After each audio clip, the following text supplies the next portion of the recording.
সুপ্রিয় দর্শক আসসালামু আলাইকুম। আরজুস কিচেন অ্যান্ড চ্যানেলে সকলকে স্বাগত জানিয়ে আজকের পর্বটি শুরু করছি। আজকে ডিম আর আলু দিয়ে দারুণ ব্রেকফাস্ট রেসিপি শেয়ার করব, যা আপনাদের অনেক উপকারে আসবে এবং ভালো লাগবে।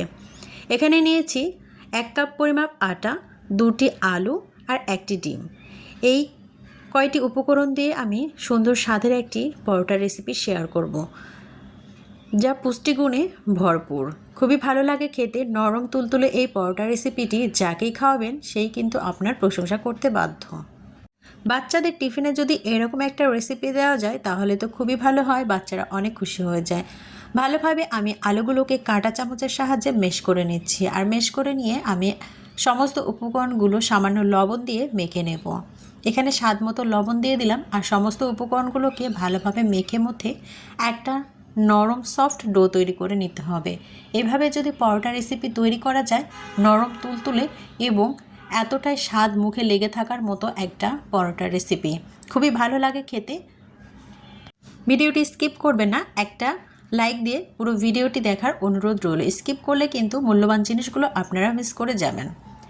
দেখুন, শেষ পর্যায়ে আমি একটু তেল মাখিয়ে ভালোভাবে রেখে দেব রেস্টে রেখে দেওয়ার পরে আমি লেচি কেটে নেব, আবারও ময়াম ভালোভাবে দিয়ে লেচি কেটে নিয়ে ভালোভাবে আমি পরোটাগুলো তৈরি করে নিচ্ছি। আর আমি কিভাবে পরোটাগুলো তৈরি করে নিচ্ছি একটু মনোযোগ সহকারে দেখলে বুঝতে পারবেন।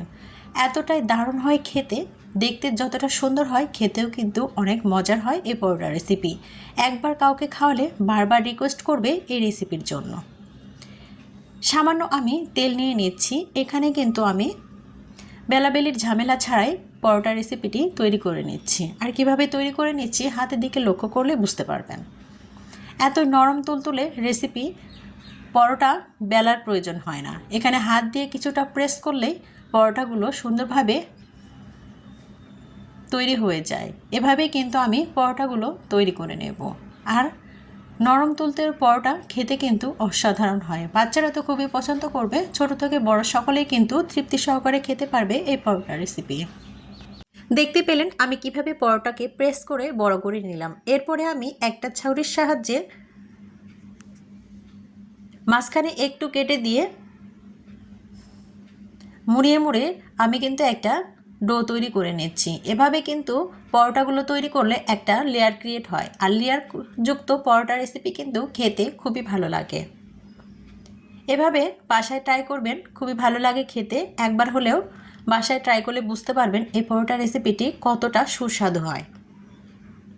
ঠিক এভাবে আমি আবারও বেলাবেলির ঝামেলা ছাড়াই প্রেস করে ভালোভাবে পরোটাগুলো তৈরি করে নিচ্ছি।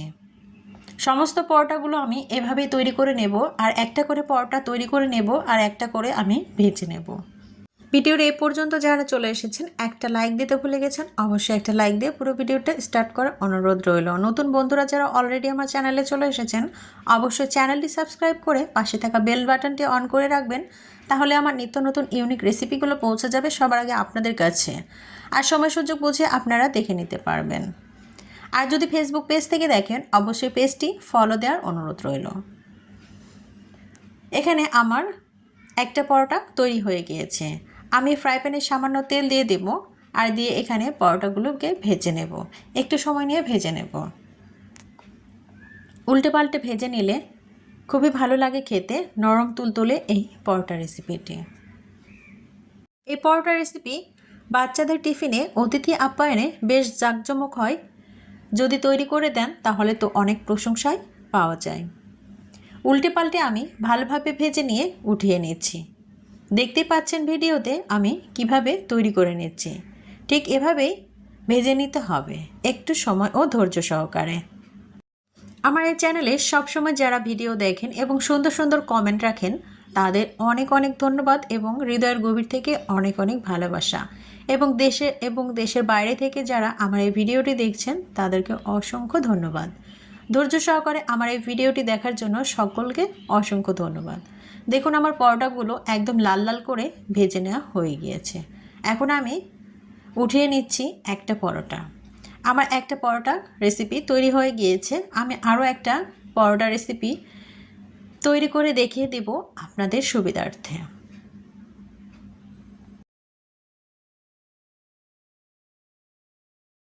আরও একটা লেচি আমি নিয়ে নিয়েছি, আর এখানে প্রেস করে, হাত দিয়ে প্রেস করে করে আমি একটু বড় করে নিচ্ছি।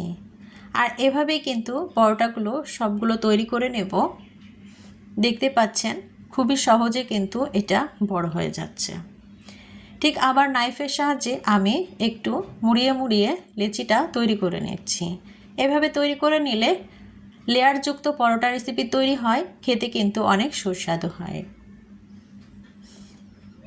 রেসিপি ভালো লাগলে অবশ্যই লাইক, কমেন্ট, শেয়ার এবং সাবস্ক্রাইব করতে ভুলবেন না। ভালোভাবে আমি রুটিগুলো তৈরি করে নিলাম। এবার আমি আবারও ভালোভাবে ভেজে নেব। একদম লাল লাল করে ভেজে নিচ্ছি। একটু সময় ও ধৈর্য সহকারে ভেজে নিতে হবে। খুব ভালোভাবে আমি ভেজে নিলাম। এখানে লক্ষ্য রাখতে হবে, এখানে ডিম দেওয়ার কারণে চুলার আঁচটা লো টু মিডিয়ামে রেখেই কিন্তু ধৈর্য সহকারে ভেজে নিতে হবে। দেখুন আমি লাল লাল করে একটু সময় ও ধৈর্য সহকারে ভেজে নিচ্ছি। আমার পরোটাগুলো ভেজে নেওয়া হয়ে গিয়েছে। আপনাদের সার্ভ করে আমি দেখিয়ে দিচ্ছি কতটা লোভনীয় হয়েছে এই পরোটাগুলো। সবগুলো আমি উঠিয়ে নিচ্ছি। দেখুন কতটা লোভনীয় এবং কতটা সুস্বাদু হয়েছে এবং নরম তুলতুলে, সেটা আমি দেখিয়ে দিচ্ছি এই রেসিপিটি। আমার এই চ্যানেলে অনেক ভিডিও আপলোড করা আছে যা আপনারা ভিজিট করতে পারেন। এখানে সকালে ব্রেকফাস্ট, বিকালের নাস্তা, মিষ্টি সহ বিভিন্ন রকমের আইটেম তৈরি করা আছে যা আপনারা দেখে নিতে পারেন। আলু ও ডিম দিয়ে দারুণ স্বাদের মজার পরোটা রেসিপি শেয়ার করলাম। আশা করি আপনাদের কাছে খুবই ভালো লেগেছে। আর এতক্ষণ ধৈর্য সহকারে আমার এই ভিডিওটি দেখার জন্য আপনাদের সকলকে অসংখ্য ধন্যবাদ। এই পরোটা রেসিপিটি সবজি থেকে শুরু করে গরুর মাংস, হাঁসের মাংস কিংবা সসের সঙ্গেও কিন্তু খেতে দারুণ মজার লাগে এই পরোটা রেসিপিটি। কেমন লাগলো আপনাদের কাছে অবশ্যই কমেন্ট বক্সে জানাতে ভুলবেন না। সকলে ভালো থাকবেন, সুস্থ থাকবেন। আবারও দেখা হবে নেক্সট কোনো ভিডিওর মাধ্যমে। সে পর্যন্ত সকলে ভালো থাকবেন। আল্লাহ হাফেজ।